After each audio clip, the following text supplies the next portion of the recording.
बड़ी खबर इस वक्त की 71वें नेशनल फिल्म अवार्ड का ऐलान कर दिया गया। शाहरुख खान को बेस्ट एक्टर का अवार्ड मिला है और जवान के लिए शाहरुख को बेस्ट एक्टर का अवार्ड दिया गया। मिसेस चैटर्जी के लिए रानी मुखर्जी को अवार्ड दिया गया है। रानी मुखर्जी को बेस्ट एक्ट्रेस के लिए अवार्ड दिया गया है। शाहरुख खान को बेस्ट एक्टर के लिए और कटल को बेस्ट हिंदी फिल्म का अवार्ड मिला है। 12वीं फेल को बेस्ट फीचर हिंदी फिल्म के लिए अवार्ड दिया गया। 71वें नेशनल फिल्म अवार्ड का अनाउंसमेंट कर दिया गया है। मिसेस चैटर्जी वर्सेस नॉर्वे के लिए रानी मुखर्जी को सम्मान मिला है। रानी मुखर्जी को बेस्ट एक्ट्रेस का सम्मान मिला। समाजवादी पार्टी की सांसद डिंपल यादव पर मौलाना रशीदी के विवादित कमेंट को लेकर अखिलेश यादव की चुप्पी पर बीजेपी विरोध की मुद्रा में है। महिला अस्मिता से जोड़ते हुए बीजेपी ने इस पर विरोध प्रदर्शन किया है, तो डिंपल यादव अब खुद ही बैकफुट पर चली गई हैं। लेकिन बीजेपी इस मामले को यूं ही जाने देने के मूड में नहीं है। एक महिला को जिस हालत में बैठे हुए देखा गया, जिस तरह के कपड़ों में देखा गया, वो बड़ा आपत्तिजनक है। राशिदी का ये बयान भले ही डिंपल यादव पर था, लेकिन बीजेपी ने इसे भारत की हर उस महिला से जोड़ दिया है जिनका परिधान साड़ी है। इसी कड़ी में लखनऊ में बीजेपी महिला सभा ने जोरदार प्रदर्शन किया। बांग्ला बाजार चौराहे से महिलाओं ने हाथों में तख्ती लेकर पदयात्रा की। देखिए, महिलाओं का अपमान हम लोग नहीं सह सकते। किसी मौलाना को अधिकार नहीं है हमारे महिलाओं मातृ शक्ति के परिधान पे टिप्पणी करें। और जो लोग उसका मौन समर्थन कर रहे हैं, जो दल, चाहे समाजवादी पार्टी हो, जो ऐसे दलों की निंदा करते हैं। अखिलेश यादव चाहे मौलाना को माफ कर चुके हो, लेकिन बीजेपी माफ करने के मूड में नहीं दिख रही। सियासत की दुनिया में ऐसा कम ही होता है जब मंत्री अपने किसी अधिकारी को बचाने की बजाय गलत काम करने पर खुद ही जेल भिजवाता हो। जी हाँ, बात उत्तर प्रदेश की है। उत्तर प्रदेश के समाज कल्याण मंत्री असीम अरुण ने एक बड़ी मिसाल कायम कर दी है। महिला से छेड़खानी करने वाले अपने ही अधिकारी पर उन्होंने तुरंत एक्शन लिया और पुलिस से उसे गिरफ्तार भी करवा दिया। मंत्री असीम अरुण के गुस्से का शिकार हुआ ये शख्स है उनका निजी सचिव जय किशन। मंत्री जी की मातहत था, पर साथ में मनचला भी था, जिसका शिकार बनी थी भागीदारी भवन में आउटसोर्सिंग पर काम कर रही एक महिला। नौकरी से हटा देने का डर दिखाकर ये शख्स महिला से छेड़खानी कर बैठा। वो भूल गया कि योगी सरकार में महिला सुरक्षा सर्वोपरि है। एक पुलिस को बुला करके उनके खिलाफ एफआईआर, जो उनकी शिकायत थी, उस पर दर्ज किया गया। जो आरोपी हैं उनको पुलिस ने तत्काल हिरासत में लेकर पूछताछ की। साथ साथ जो सचिवालय प्रशासन विभाग है, उसको भी एक प्रशासनिक कार्रवाई के लिए रिपोर्ट मैंने भेजी है। इस कार्रवाई से कई महकमों में हड़कंप का माहौल है और मनचले किस्म के अधिकारी और कर्मचारी डरे हुए हैं। क्या पता कब उनकी बारी आ जाए।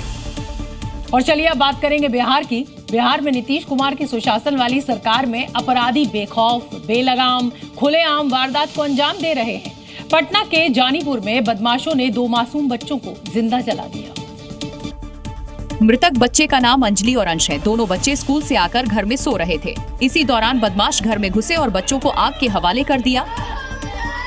वहीं इस वारदात को लेकर स्थानीय लोगों में भारी आक्रोश है। गुस्साए लोगों ने आरोपियों की गिरफ्तारी को लेकर जोरदार प्रदर्शन किया। बच्चों की मां पटना एम्स में नर्स का काम करती है और जैसे ही उसे बच्चों की हत्या की जानकारी मिली है, वो सदमे में आ गई।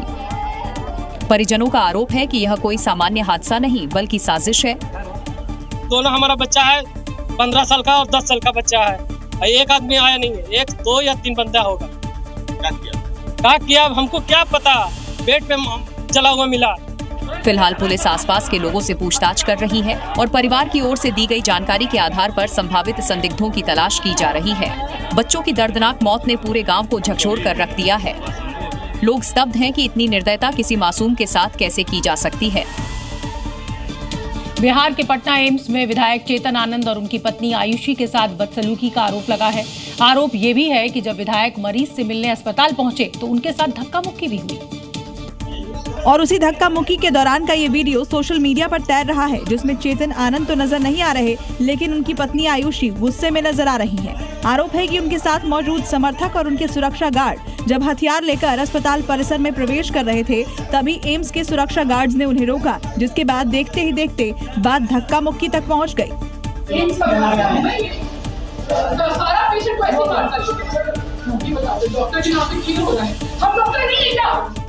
इस घटना के बाद विधायक चेतन आनंद ने फुलवारीशरीफ थाने में मामला दर्ज कराया है, जिससे नाराज डॉक्टर हड़ताल पर चले गए और मांग करने लगे। डॉक्टरों का कहना है कि शिवहर के विधायक चेतन आनंद ने अस्पताल के सुरक्षा कर्मियों के साथ मारपीट की और विधायक ने एक रेजिडेंट डॉक्टर को जान से मारने की धमकी दी है। उत्तर प्रदेश में सबसे बड़े धर्मांतरण का मास्टरमाइंड छांगुर को लेकर नए खुलासे हो रहे हैं। भारत विरोधी मुहिम चलाने वाले छांगुर के भारत के सबसे बड़े दुश्मन पाकिस्तान से भी उसके गहरे संबंध हैं और पाकिस्तान के इशारे पर ही छांगुर भारत में धर्मांतरण का खेल खेल रहा था और इस खेल को आगे बढ़ाने के लिए छांगुर को पाकिस्तान से भी फंडिंग मिली और इसी पैसे की मदद से उसने अपने धर्मांतरण का काला खेल आगे बढ़ाया। पैसे का लालच देकर लोगों का धर्मांतरण करवाया। सूत्रों के मुताबिक रिमांड के चौथे दिन ईडी ने छांगुर से कई सवाल जवाब किए। ईडी ने पूछा कि क्या पाकिस्तान से उसे फंडिंग मिली थी। उसने बताया कि पाकिस्तान समेत कई देशों से आर्थिक मदद मिली। ईडी ने पूछा कि धर्मांतरण क्यों करवाया। उसने दलील दी कि अपने धर्म का प्रचार कैसे गलत हो सकता है। ईडी ने दुबई यात्रा के बारे में पूछा। छांगुर ने कहा कि मददगारों ने टिकट का इंतजाम किया। ईडी ने पूछा नीतू उर्फ नसरीन को साथ क्यों ले जाता था। जवाब आया कि नसरीन धर्मांतरण का काम आगे बढ़ा रही थी। लगातार ईडी के सवालों से बच रहे छांगुर ने ईडी की सख्ती के बाद इस बात को स्वीकार किया कि उसकी संस्था को तमाम अलग अलग देशों से फंडिंग होती थी, जिनमें पाकिस्तान की भी एक संस्था शामिल थी। फिलहाल ईडी ने छांगुर की दुबई संपत्ति की जानकारी जुटा ली है। जल्द ही आगे की कार्रवाई की जाएगी। अब आपको एक ऐसी खबर दिखाएंगे जिसे सुनकर आप भी दंग रह जाएंगे। छत्तीसगढ़ के एक स्कूल में राधे राधे कहने पर नन्ही सी बच्ची को पीटा गया और उसके मुंह पर टेप तक चिपका दिया गया। क्या लगाया मुंह में? टेप और ऐसे। हाँ? तो कैसे बोल पा रही थी? मैं बोल नहीं पाई और टाका मेरे को मार दिया। हाथों पर चोट के निशान और नन्ही बच्ची की आप बीती सुनकर आप हैरान रह जाएंगे। छत्तीसगढ़ के दुर्ग में स्कूल में बच्ची के राधे राधे कहने पर उसे मारा पीटा गया और उसके मुंह पर टेप लगा दी गई। जरा सुनिए बच्ची की आप बीती। क्या लगाया मुंह में? टेप और ऐसे। हाँ? तो कैसे बोल पा रही थी? मैं बोल नहीं पाई और टाका मेरे को मार दिया। हाँ? क्या बोली तो टेप लगा दिया बेटी? हाँ। और ना मेरे को चिल्ला के बात की। बच्ची के पिता के अनुसार स्कूल की प्रिंसिपल ने बच्ची के मुंह पर टेप 15 मिनट तक लगाए रखा।